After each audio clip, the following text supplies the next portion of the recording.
yang saya hormati segenap dewan juri, dan yang saya sayangi hadirin sekalian.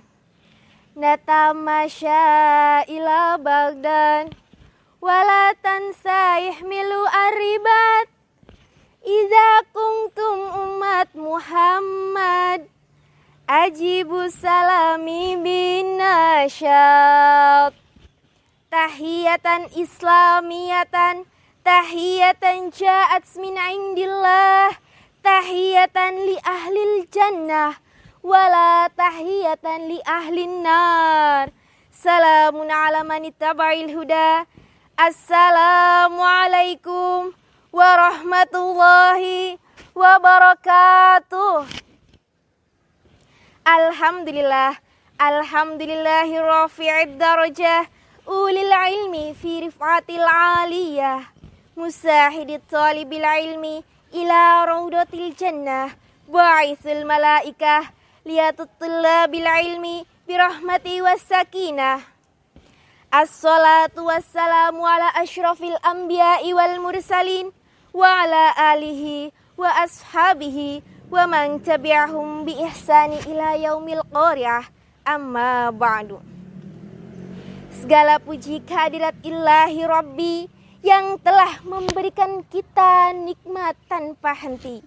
Kini telah terbukti gaya hidup semakin bergengsi, pakaian rapih berdasi, rumah mewah berpagar besi. Di depannya mobil Mercy, perabotan meja dan kursi, ditambah TV dan CD. Makanan keju dan roti, inilah anugerah yang patut kita syukuri. Sholawat serta salam kita sanjungkan kepada Rasulullah Sallallahu Alaihi Wasallam, juru selamat kehidupan dunia akhirat. Beliau pembimbing umat di mana persaingan semakin ketat, harga sembako semakin meningkat. Di sana sini begitu banyak orang maksiat. Inilah pertanda kiamat sudah dekat. Naudzubillahi min dzalik. Berdirinya saya di sini ingin menyampaikan sepatah dua patah kata yang insya Allah akan bermanfaat di dunia maupun di akhirat kelak, yaitu tentang meneladani akhlak Rasulullah Sallallahu Alaihi Wasallam. Allah Subhanahu wa Ta'ala berfirman dalam Quran surah Al-Ahzab ayat 21 yang berbunyi, A'udzu billahi minasyaitonir rajim. Bismillahirrahmanirrahim. Laqad kana lakum fi Rasulillahi uswatun hasanatun liman kana yarjullaha wal yawmal akhir wa dzakarallaha katsira. Yang artinya, sesungguhnya telah ada pada diri Rasulullah itu suri tauladan yang baik bagimu, yaitu bagi orang yang mengharap rahmat Allah dan kedatangan hari kiamat, dan dia banyak menyebut nama Allah. Lalu Ibunda Aisyah radhiyallahu anha pernah berkata, kana khalaqahul Qur'an, akhlak Rasulullah adalah Al-Qur'an. Hadis riwayat Muslim. Kemuliaan akhlak Rasulullah Sallallahu Alaihi Wasallam diciptakan oleh Allah dengan kesempurnaan akhlak yang sangat mulia, sebagai pedoman, sebagai acuan, sebagai tauladan, dan sebagai contoh bagi umatnya. Hadirin rahimakumullah, telah sampaikah kepada kita betapa mulianya akhlak Rasulullah? Bukankah beliau yang menjenguk tetangga yang membencinya? Bukankah beliau yang menyuapi Yahudi buta yang senantiasa menghinanya? Dan bukankah beliau yang meminta kebaikan untuk Taif yang mengusirnya? Lalu, mengapa kita lupa? Bukankah Rasulullah yang mengasihi anak yatim, senang menyambung tali silaturahim, hormat kepada orang tua, santun dalam berkata, tidak pernah mencaci dan mencela, dan sama sekali tidak pernah menyimpan dendam di dalam hatinya. Hadirin rahimakumullah, sebagai umat Nabi Muhammad, sudah seharusnya kita mencontoh apa yang telah ia contohkan kepada umatnya. Tapi ironis sekali dengan apa yang terjadi sekarang ini. Generasi muda sekarang lebih gemar berbuat onar, lebih gemar berbuat maksiat, berperilaku jahat, bahkan bejat.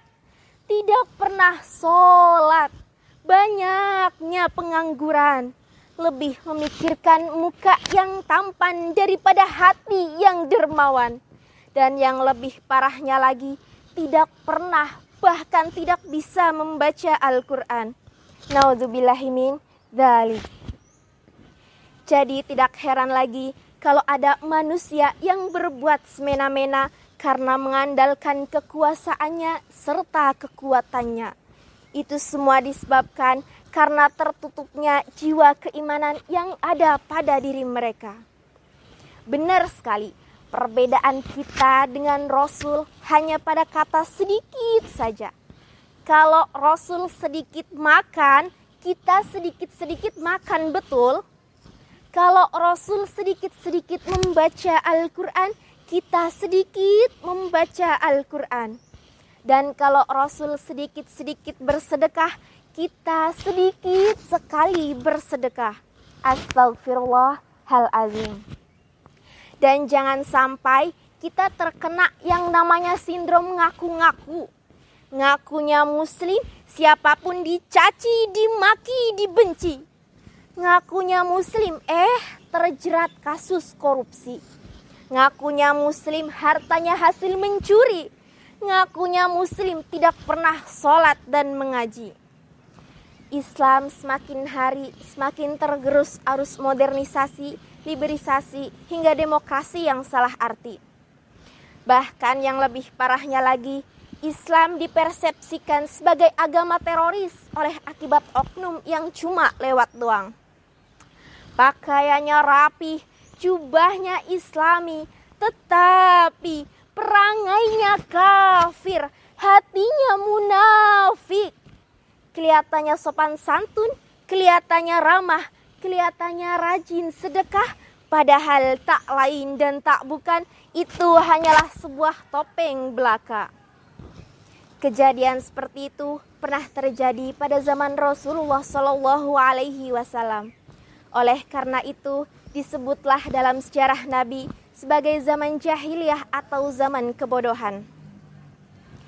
Lalu kejadian seperti itu berangsur membaik ketika Rasulullah SAW menyampaikan risalahnya. Maka dalam hadis riwayat Ahmad dikatakan, innama bu'istu liutammima makarimal akhlak, yang artinya sesungguhnya aku diutus oleh Allah untuk menyempurnakan akhlak manusia. Hadirin rahimakumullah, mari kita bersama-sama benahi kembali akhlak kita, kembali pada ajaran-ajaran Allah, dan melaksanakan apa yang dicontohkan Rasulullah, agar kita senantiasa menjadi umat terbaik dengan cara mengidolakan Rasulullah SAW serta mengikuti jejak ketauladanannya yang insya Allah akan mendapatkan syafaatnya di hari kiamat nanti. Amin, amin, ya rabbal alamin. Sekian uraian kata dari saya.